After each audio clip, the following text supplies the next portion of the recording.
If you've spent time looking into Toyota hybrids, you've probably come across a familiar warning.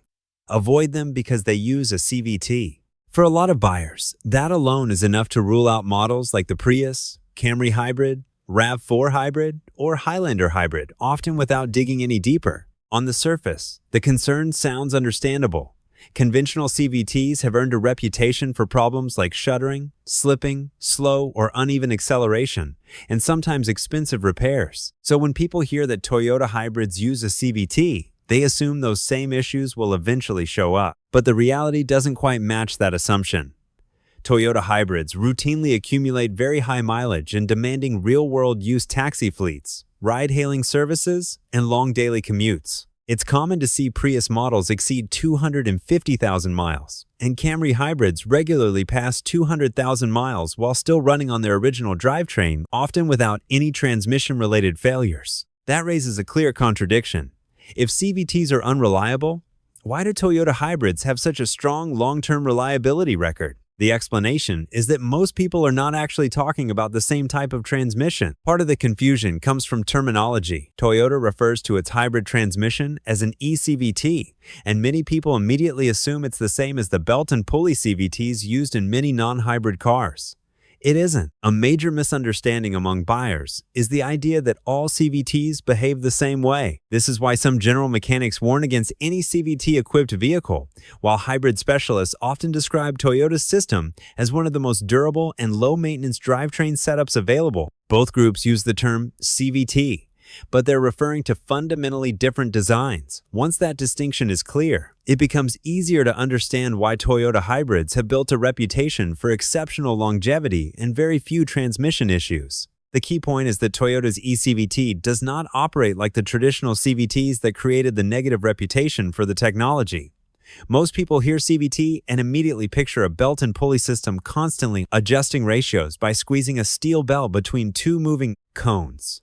That's the type of transmission often associated with shuddering, slipping under load, overheating issues, and expensive long-term repairs when neglected or abused.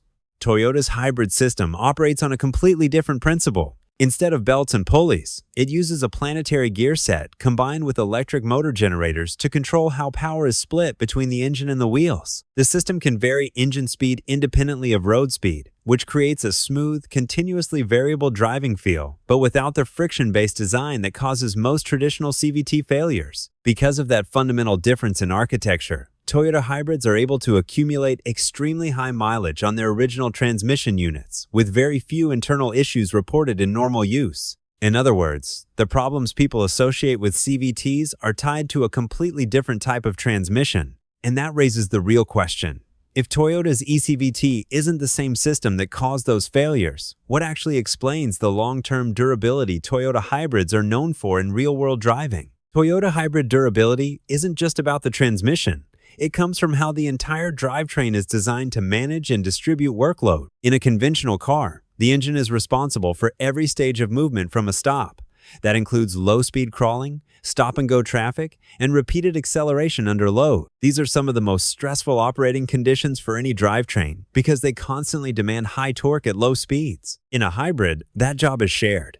Electric power handles much of the low-speed movement, allowing the car to get rolling without the engine immediately taking on full load from a standstill. The engine typically joins in once the vehicle is already moving, where operating conditions are smoother and less demanding. This changes how stress builds up over time. Instead of the engine repeatedly absorbing harsh low-speed load cycles, demand is spread more evenly between the electric motor and the gasoline engine. Acceleration is also blended electronically, so power delivery doesn't rely on abrupt mechanical engagement or sudden gear changes. As a result, the drivetrain experiences fewer sharp stress spikes and more controlled, gradual load changes throughout daily driving. That's a major reason why Toyota hybrids are able to accumulate very high mileage in real-world use.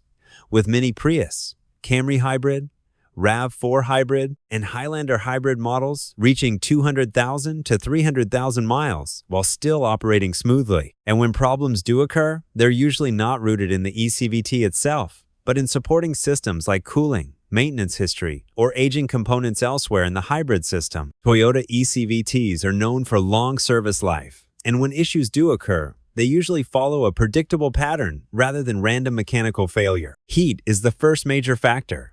The hybrid system relies on multiple cooling circuits working together, including engine cooling, inverter cooling, and transmission fluid. If any of these systems are weak, neglected, or slowly degrading over time, temperatures can rise beyond ideal operating conditions. While the eCVT is designed to handle normal heat, prolonged exposure to higher than normal temperatures gradually breaks down fluid quality and increases wear on internal components like bearings and seals. The second factor is old or unserviced transmission fluid.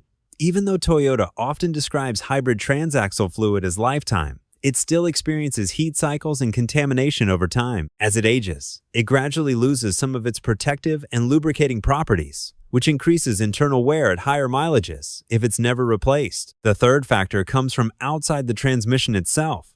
Because the eCVT is tightly integrated into the hybrid system, failures in the engine or inverter can indirectly affect it. Excess heat, metal, contamination, or electrical faults elsewhere in the drivetrain can place stress on the transaxle that makes it appear as though the transmission itself is the root cause. The important pattern is consistency. In most cases, eCVT issues don't begin inside the unit itself. They develop from external conditions that build up over time. That's why, in well-maintained high-mileage Toyota hybrids, the transmission is rarely the first major component to fail.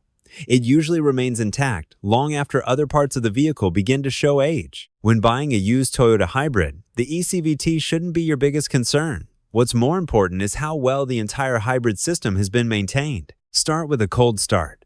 The engine and hybrid system should operate smoothly, with no rough idle, shaking, or hesitation. During the test drive, pay attention to how the car transitions between electric and gasoline power. A healthy hybrid should feel smooth, with no jerking, delayed response, or unusual whining noises. Watch for signs of cooling system issues. Excessive fan noise or an engine that seems unusually strained during normal driving can indicate underlying problems. If possible, observe the hybrid battery's behavior. At low speeds, the vehicle should still make regular use of electric power. If the engine is doing most of the work, the battery may be weakening. It's also worth scanning for diagnostic codes. Warnings related to the inverter, motor generators, or transaxle temperature should never be ignored. Finally, check the maintenance history. Regular servicing and proper cooling system care often matter more than mileage alone. The key takeaway is simple. You're not looking for a bad eCVT. You're looking for signs of neglect elsewhere in the hybrid system. If those aren't present, the transmission is usually one of the most reliable parts of the vehicle.